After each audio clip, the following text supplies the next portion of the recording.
శ్రీపాదరాజం శరణం ప్రపద్యే. శ్రీపాద శ్రీవల్లభ చరితామృతము అధ్యాయము 44. స్వర్ణ పీఠికాపుర వర్ణనము.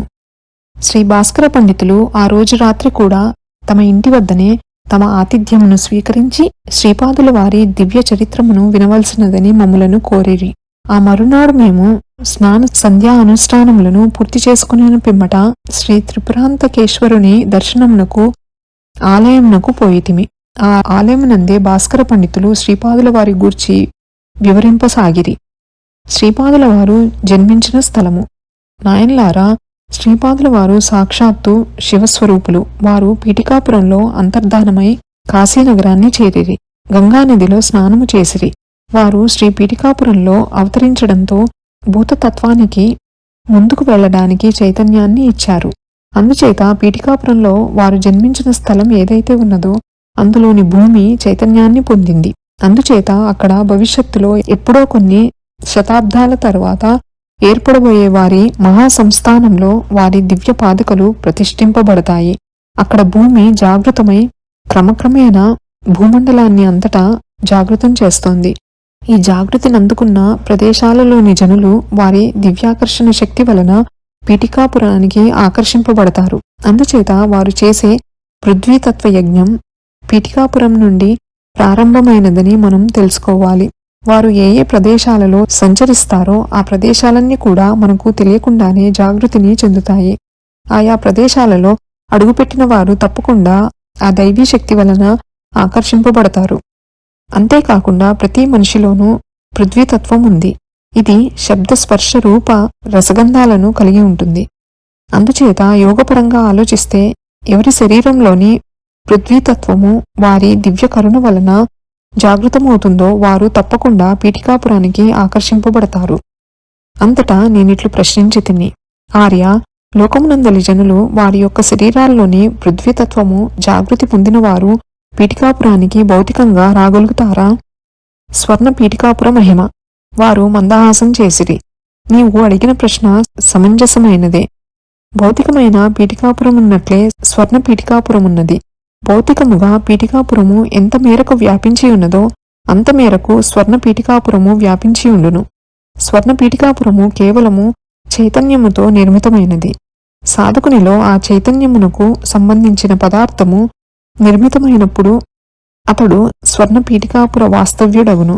ఆ స్వర్ణ పీఠికాపురమున చైతన్యముతో నిర్మింపబడి ఉన్న అనేక వేల మహాసౌధములు కలవు. యోగులు మహాపురుషులు ఆ స్వర్ణ పీఠికాపురంలో నివసించుచు మహానందమునందెదరు. అయితే ఈ చర్మచక్షువులకు అది గోచరింపదు. స్వర్ణ పీఠికాపురము కేవలము జ్ఞానచక్షువులకు యోగచక్షువులకు మాత్రమే గోచరించును. కాశీ విశేషములు పంచకోశ యాత్ర. అదేవిధముగా స్వర్ణకాశీ అనున్నది కలదు. అది భౌతికమైన కాశికా నగరము ఎంత మేరకు విస్తరింపబడి ఉండినదో అంత మేరకు చైతన్య పదార్థముతో నిర్మితమైన స్వర్ణకాశీ ఉండును. అందువలననే కాశీయాత్రం గమిష్యామి తత్రైవ నివసామ్యహం ఇది బ్రువాణ సతతం కాశీవాస ఫలం లభే అని చెప్పబడినది. నేను కాశీకి పోవుచున్నాను, అక్కడే నివసిస్తాను. ఈ రకముగా ఎల్లప్పుడూ పలికిడివానికి కాశీవాస ఫలము సిద్ధించుచున్నది. స్వర్ణకాశీలో ఏ మానవుని చైతన్యమైన నివసించుటకు అనుగ్రహమును పొందుటకు కాశీ విశ్వేశ్వరుని సదా మనమున నిలుపుకొనవలెను. ఇందులో అర్థము కానిదేమున్నది. నీ యొక్క అన్నమయ కోశమునకు సంబంధించిన భౌతిక పీఠికాపురమున్నది. అలానే భౌతిక కాశీ ఉన్నది. ప్రాణమయ కోశమునకు సంబంధించి ప్రాణమయ పీఠికాపురమున్నది. అలానే ప్రాణమయ కాశీ ఉన్నది.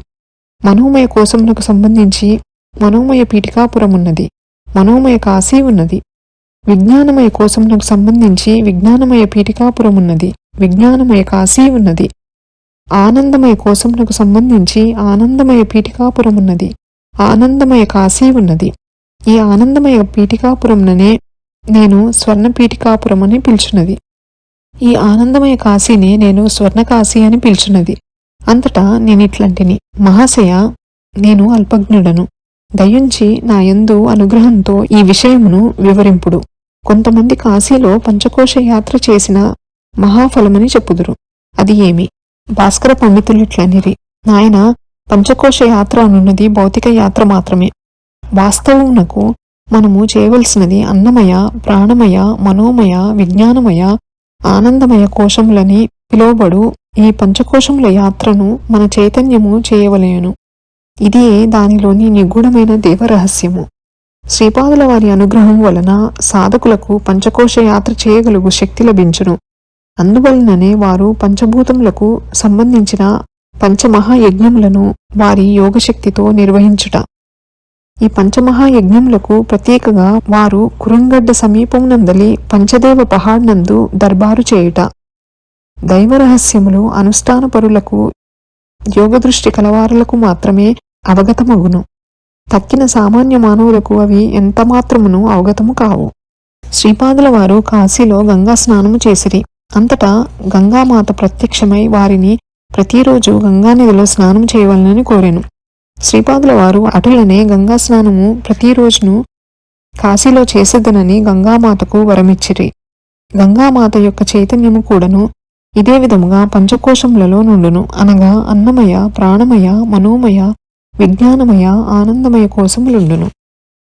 అంతటా నేనిట్లంటిని, మహాశయ, గంగామాత జలస్వరూపం కదా, ఆమెకు పంచకోశములెట్లుండును? నాకు అవగతము అగుటలేదు. భాస్కర పండితులు నవ్వుచూ ఇట్లనిరి, నాయన, దేవతలు మంత్రస్వరూపులు, వారు భౌతిక స్వరూపులు కారు. మంత్రములనున్నవి శబ్దబ్రహ్మము యొక్క శక్తి స్వరూపము. గంగామాత అనగా శక్తి రూపమున, చైతన్య రూపమున ఉన్న దేవత అని అర్థము. ఆమె భౌతిక రూపమున ఉన్న గంగానదీ స్వరూపమునకు తాదాత్మ్య స్థితిలోనున్న అభిమాన దేవత, అనగా చైతన్య రూపమున ఉన్న దేవత. అదేవిధముగా సూర్యభగవానుడు అనిన ఎడల వినువీధిలో కనపడు సూర్యుడను ఖగోళమునకు తాదాత్మ్య స్థితిలోనున్న చైతన్య రూపమైన దేవతా స్వరూపమని అర్థము. ఈ ధర్మసూక్ష్మమును, నిగూఢమైన దివ్య రహస్యమును నీవు బాగుగా గుర్తెరుంగవలెను. మానవుల యందు జలతత్వముండును. ఆ జలతత్వమును శుద్ధి చేయుటకు వారు జలయజ్ఞమును చేయ సంకల్పించిరి.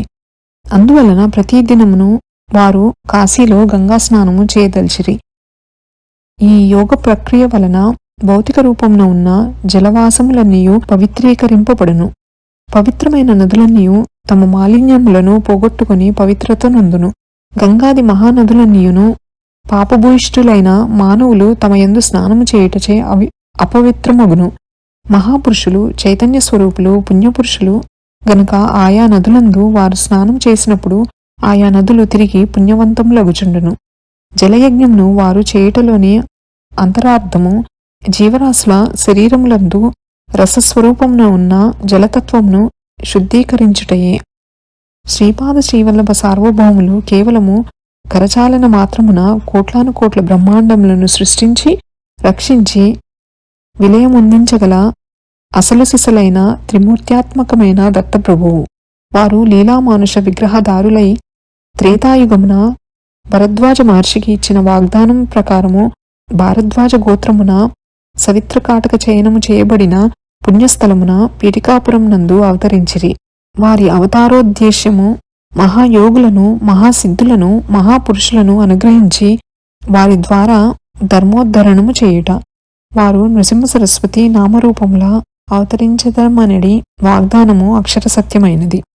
ఈ దివ్య వాగ్దానమును శంకించువారులను, శ్రీపాద అవతారమును హేళన చేయువారులను పిశాచ జన్మమునందుతరనియు, బలహీనులను, దురదృష్టవంతులను ఆ పిశాచములు ఆవహించుననియు, ఆ పిశాచములకు గంధర్వ నగరమున నృసింహ సరస్వతీ రూపమున ఉన్నప్పుడు విమోచనమును ప్రసాదించదననియు వారు పలుమారులు చెప్పియున్నారు.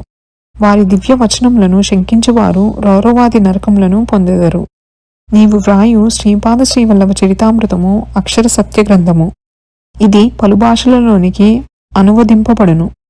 ఆ మహాపవిత్ర గ్రంథమును ఏ భాషలో పారాయణము చేసినను విశేష ఫలము సంప్రాప్తించును.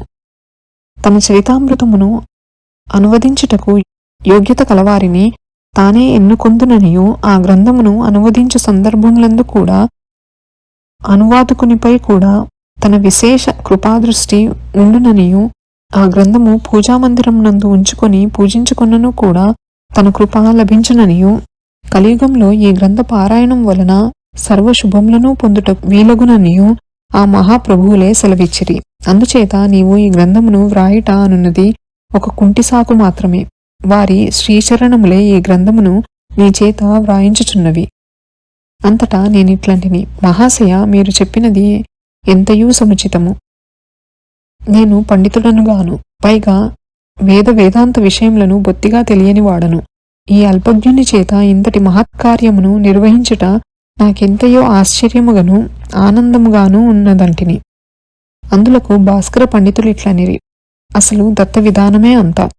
నిషిద్ధ పదార్థములచే రోగములను కుదుర్చుట, అద్భుతములైన కార్యములను బొత్తిగా ఏమీ తెలియని వారి చేత నిర్వహింపచేయుట వారికి నిత్య వినోదము, దివ్య వినోదము. అది వారి స్వభావము, అది వారి దివ్యశక్తికి నిదర్శనము కూడాను.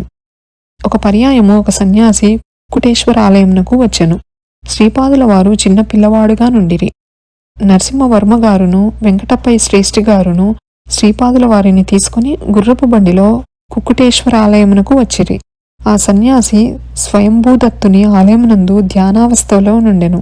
శ్రీపాదుల వారు ఉన్నట్లుండి శ్రేష్ఠి గారితో, తాత, ఈ చేపల వాణిని ఇక్కడకు ఎందులకు రానిచ్చితిరి అని ప్రశ్నించెను. నరసింహవర్మ గారు మెల్లగా, కన్నయ్య, అట్లు అనరాదు, వీరు సన్యాసులు, కోపం వచ్చినా శపింపగలరు అనిరి.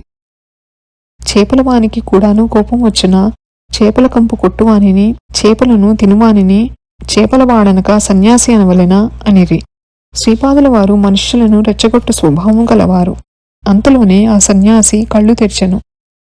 తన శరీరమునంతటి నుండి చేపల వాసన వచ్చుటను అతడు గమనించెను. అతడు నిజమైన సన్యాసి. అతడు శ్రీపాదుల వారి వంక చూచెను. అతడు మనస్సులో శ్రీ భగవానుని మత్స్యావతారమనగా నేమిటాయని ఆలోచించుచుండెను. దీనికి యోగపరమైన అర్థం ఏమైనా కలదా అని ఆలోచించుచుండెను. అంతటా శ్రీపాదుల వారు, స్వామి, మీ కమండలంలో కూడా చిన్న చిన్న చేపలున్నవి. అవి ఎంత ఆనందముగా అటూనిటూ తిరుగుచున్నవో చూడుడనను. సన్యాసికి విశేష అనుగ్రహము. సన్యాసికి ఇది అంతయును అయోమయంగా నుండెను. శ్రీపాదుల వారు సన్యాసి కళ్ళ వంక తీక్షణముగా చూచెను. అంతటా ఆ సన్యాసి అంతర్ముఖుడయ్యను. అతనికి యోగదృష్టి కలిగి తన శరీరంలోని రక్తనాళములలో, శరీరంలోని విభిన్న ద్రవములలో చిన్న చిన్న కణములున్నట్లును, అవి అచ్చము చేప ఆకృతిలోనే ఉన్నట్లును గమనించెను. ఆ చిన్న చిన్న కణములే శరీరంలో అనేక రకముల అనుభూతులను కలిగించుచున్నవని తెలుసుకొనెను. ముక్కుకు వాసనను కలిగించేటటువంటివి కూడా చేప ఆకారంలో నుండి ఈ చిన్న కణములే అని గ్రహించెను. అదే విధముగా రుచిని పసిగట్టగలిగే చిన్న చిన్న కణములు కూడా చేప ఆకృతిలోనే కలవని గమనించెను. ఆహా, మత్స్యావతార ప్రక్రియ అనగా ఇదా అని ఆశ్చర్యపోయెను. మూలాధారం వద్దనున్న వాసనలను పసిగట్టగలిగే చిన్న చిన్న కణములను గురించిన జ్ఞానము కలిగితే ప్రపంచంలోనున్న సర్వ వాసనలను నియంత్రించగలుగు శక్తి కలుగునని తెలుసుకొనెను. అతడు బహిర్ముఖుడై మందహాసము చేసెను. శ్రీపాదుల వారును మందహాసము చేసిరి. ఆ సన్యాసి శ్రీపాదుల వారి శ్రీచరణములపై బడెను. శ్రీపాదులు వారిని అనుగ్రహించిరి. అంతటా ఆ సన్యాసి శరీరము నుండి సువాసనలు వెదజల్లబడుచుండెను.